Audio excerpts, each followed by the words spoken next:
Posta Central, periodismo en radio.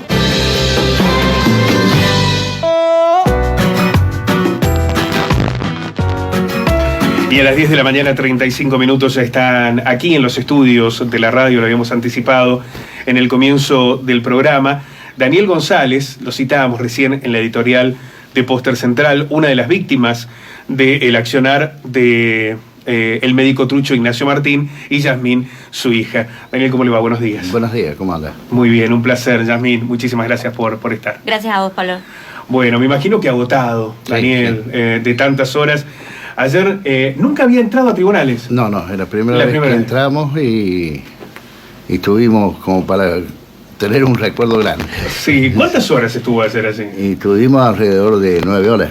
Sí. 9 horas. 9 horas. Bueno, 9 horas que le permitieron volver a encontrarse con Ignacio Martín. Sí. ¿Qué sintió cuando lo vio? ¿Qué sensaciones tuvo? Muy fuerte, ¿viste? Porque con eso que estaba en la cárcel, que nunca lo habíamos visto, tenerlo a la par, ver en la forma que se expresaba, te causa bronca, ¿viste? Usted citó especialmente el modo en que se expresaba, ¿no?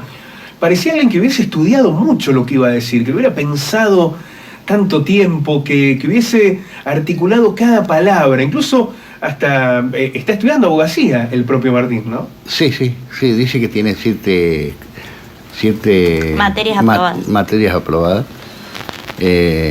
No se olvida de nada, de ningún nombre, porque nombraba a todos, pero con una facilidad increíble. Y usted vio allí a ese jovencito, porque digo, conserva esa cara de niño, Martín, que fue a su casa y que le recetó un paracetamol, remedios que presuntamente están relacionados con el COVID cuando usted estaba sufriendo un infarto. Sí. Lo que sí que veo que no lo han atendido bien en la cárcel porque está más gordo. Lo notó más gordito. Sí. Bueno. Porque la cara de él, viste, era muy flaquito. Muy flaquito, una lauchita, y ahora está rellenito, está gordito.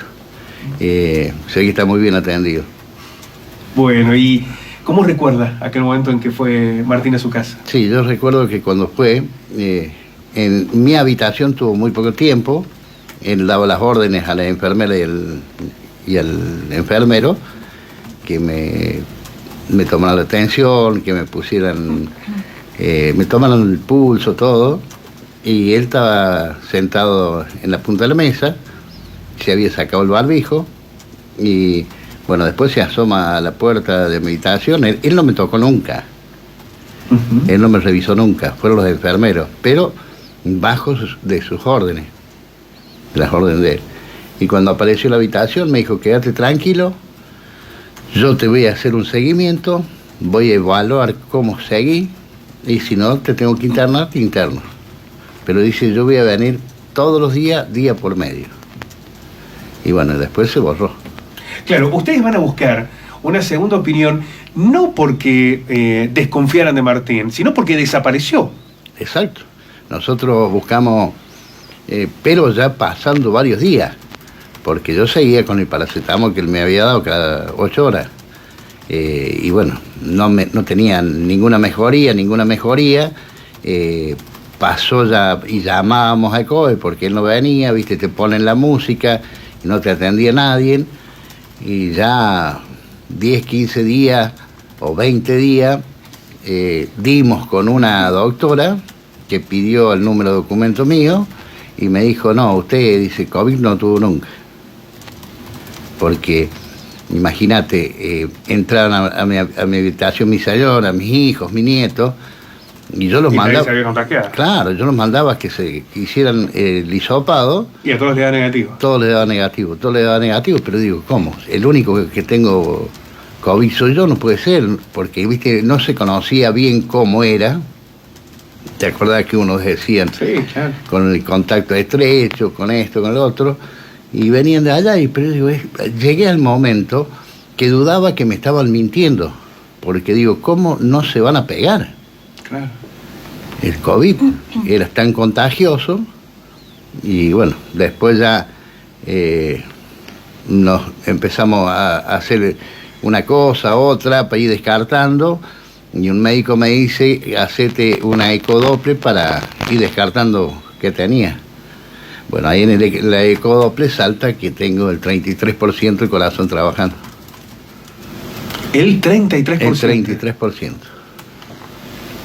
Tremendo. Claro, y de ahí, bueno, fui a la cardióloga me hizo los electros, me hizo todos los estudios, me mandó a poner stent y bueno, y acá ando. Y acá la puede contar. La puedo contar. Bueno, este relato de tu papá, Yasmín, describe una situación que fue milagrosa. Tienen a tu viejo de milagro, ¿no? Lo tenemos de milagro, realmente. Realmente, aparte el abandono de persona que hubo. Yo te digo, no pareció más Martín, pero nosotros seguimos insistiendo, llamando al municipio, al COE, para que tuviese una atención, para decirnos cómo seguir. Porque realmente cuando fue Martín, mi papá no estaba nada bien. Él nos dijo, los valores que tu papá tiene son normales. ¿Pero qué valores eran? No nos dio nunca una persona que no podía casi respirar, que abría la boca, que se le hundía en las costillas y demás, no puede haber tenido nunca valores normales. Y lo dio como, no te hagas problema, aparte como muy relajado. El anterior médico que había ido, que es el que mandó la ambulancia, lo había mandado a buscar directamente. Evidentemente mi papá no estaba bien, pero él hizo como que... Cuando ustedes vuelven a comunicarse con el COE, ¿les dijeron o ya sabían que había un médico trucho que lo había atendido a tu papá, o nunca les dijeron nada? No nos volvieron a atender directamente. No nos volvieron a atender. Nos enteramos mediante los medios de comunicación. Que bueno, gracias a ellos también esto tiene trascendencia. ¿Cómo se enteraron? ¿Estaban viendo la tele? ¿Vieron la foto? Claro, Telediario. Estábamos viendo y ahí vimos. Ese es el que vino y atendió a mi papá. ¿Y vos qué primera sensación cuando viste la foto de Martín? ¿Qué pensaste? Y fue total impotencia al uno ponerse a analizar y pensar todo lo que podría haber sucedido. Realmente yo creo que él está acá gracias a un milagro. De otra manera no podría contarlo en primera persona como lo está contando. Un milagro que ustedes entienden ¿tiene solo responsabilidad en Martín o hay otros responsables? Mira, Pablo, para mí hay otros responsables, porque yo pienso lo mismo que venir acá y decir que soy periodista y no sé hablar. Vos tenés que imaginarte, preguntarte con quién trabajó, a dónde estudiaste, el documento que tenía 19 años cuando me atendió a mí. Una persona de 19 años no puede ser médico. Y nosotros, gracias a que, vos sabés que las recetas, por ahí vos vas a comprar los medicamentos y los tirás, ¿viste? No guardamos nunca una receta. Y en este caso habían quedado las recetas de este médico. Y claro, no me acordaba ni el apellido. Y bueno, buscamos la receta y vimos que era Ignacio Martínez el que me había atendido a mí. Claro, ahí empezaron a atar todos los cabos, porque esto fue un reconstruir, porque no solamente no los atendieron en ese momento, nunca nadie fue a explicarles qué pasó, ¿no? Ni siquiera un llamado de decir, bueno, Daniel, a raíz de lo que pasó necesitas un medicamento, o lo lamento lo que pasó, nada, absolutamente ni siquiera un mensaje de texto, por decirte algo. Fue un abandono total y lo vuelvo a recalcar porque nosotros esperábamos por lo menos una llegada de la gente del municipio, de alguien, que decir, bueno, no están solos. Pero sí, claro, por lo menos cuando ya sabían que era un médico trucho, haber visto la lista de pacientes atendidos y haberse acercado a las familias, ¿no? Tal cual. Para saber cómo estaban, si necesitaban algo. Nunca nadie. Nunca nadie. No apareció nadie. Aparte, o sea, todo el tiempo que él estuvo corriendo riesgo, él tenía 3 arterias tapadas. Imagínate que hubiese sucedido otro caso de otro infarto. Nosotros tuvimos que sacar turnos, esperar y demás, cuando eso se podría haber todo agilizado. Si en ese momento lo hubiesen llamado, lo hubiesen atendido como correspondía a mi papá, tal vez las intervenciones hubiesen sido mucho antes o de carácter urgente. Pero estuvo totalmente abandonado. ¿Usted cree, Daniel, porque cuando Martín hace referencia a los casos que admite, no lo cita usted? Su caso, él no lo reconoce como una responsabilidad. ¿Esto tiene que ver con que usted cree que Martín podría enfrentar una dura pena por lo que hizo con usted? ¿O porque hay otros responsables y Martín apunta a que no fue él el único o el principal culpable. Yo la declaración de él ayer, viste, no te las dejan escuchar. Ajá. Pero a lo que yo pienso, sí, hay otros responsables, pero hay quien lo puso, porque a él lo apremiaron de ser un médico, pasó a ser el jefe del COE. Porque en el momento que a mí me atiende, él era el jefe del COE. Claro, es decir, no tenía un rol menor. No. Le habían dado un poder de decisión, ¿no? Sí, señor. En ese lugar. ¿Y cómo está su salud hoy? Y, viste, ando, pero no puedo hacer nada, me agito mucho. Ayer nomás, cuando fui a declarar, estaba en una parte de los tribunales, y cuando yo llegué agitado, tal vez un poco los nervios, porque uno no está acostumbrado, es la primera vez que uno pisa a un tribunal, ¿viste?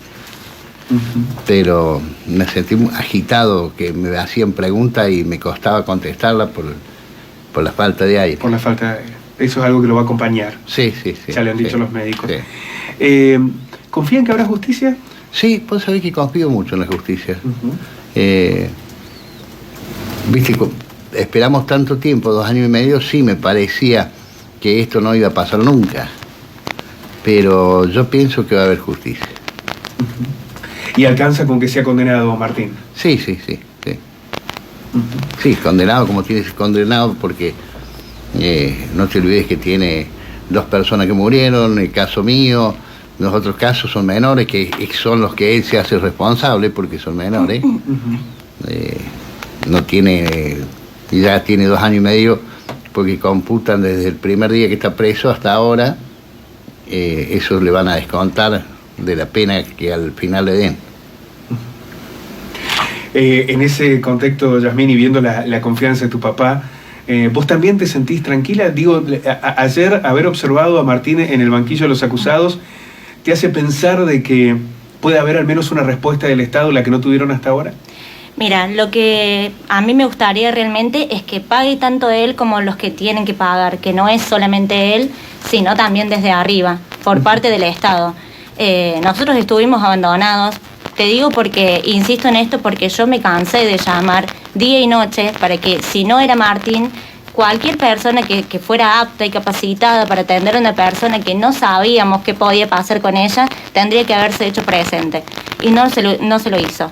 Desde el municipio tampoco tuvimos ni siquiera un mensaje, y yo quiero creer que las personas que están en el municipio son gente capacitada y que no cualquiera va a ir y se va a meter en una estructura tan importante como es un municipio y va a poder ejercer y sobre todo en la parte de salud. Si bien estábamos pasando con una enfermedad que no conocíamos, porque la verdad que nadie lo conocía, pero nosotros estábamos en manos de nadie entonces. Entonces yo creo que no es el único responsable y que no cualquiera va a poder irse a meter a un municipio o a una parte del Estado y poder actuar como actuó esta persona solamente por él mismo, porque si no, ¿en manos de quiénes estamos? Yo creo que agradecerles a ambos. Sé que es un enorme esfuerzo, ayer tantas horas, Daniel, allí en tribunales, pero nos parecía absolutamente valioso que pudieran brindarnos este testimonio para poder describir todo lo que ha ocurrido con este caso, que es escandaloso desde muchísimos aspectos, pero que necesita además una respuesta por las víctimas y por los que sobrevivieron naturalmente. Vos sabés, Pablo, que en el momento que a mí me hacen la ecodoppler, el doctor que me estaba haciendo la eco, me hacía una doctora la ecodoppler y un doctor estaba monitoreando. Cuando él me pregunta a mí cuándo había tenido un infarto, yo le porfiaba. Claro. No, yo le decía, infarto nunca. No, sí, vos tuviste un infarto. Porque hay momentos que vos te das cuenta que tuviste un infarto y hay momentos que no te das cuenta. Claro. Y yo le porfiaba, no, si yo tengo COVID. No, Y el único episodio que él tuvo que podemos llegar a decir, bueno, fue en ese momento, fue en el momento que nosotros llamamos a Martín. Claro, que estabas totalmente descompuesto. Claro, en esa situación. Tremendo. Bueno, es elocuente el testimonio de Daniel, el de Yasmín, que, como lo decíamos, realizó todos los llamados, buscó que le dieran esa respuesta, viendo a su papá en esas circunstancias. ¿Cuánta necesidad de que la justicia encuentre un acto reparatorio para las víctimas, ¿no? Porque detrás de esta novela que implicaba a un médico trucho responsabilizándose en uno de los peores momentos de la vida de los argentinos y argentinos, como implicaba una pandemia, están las víctimas, están quienes ayer se preguntaban por su hijo, se preguntaban por su mamá, y aquellos que, como Daniel, lograron sobrevivir y enfrentaron al tribunal en medio del juicio. Muchísimas gracias a ambos. Daniel, un placer. Muchas gracias. Gracias a vos, Pablo. Muchas gracias, Yasmín. Un Gracias. placer. 51 minutos han pasado de las 10 de la mañana. Un poco de música, hacemos una pausa y ya volvemos. Poner en debate la realidad, contar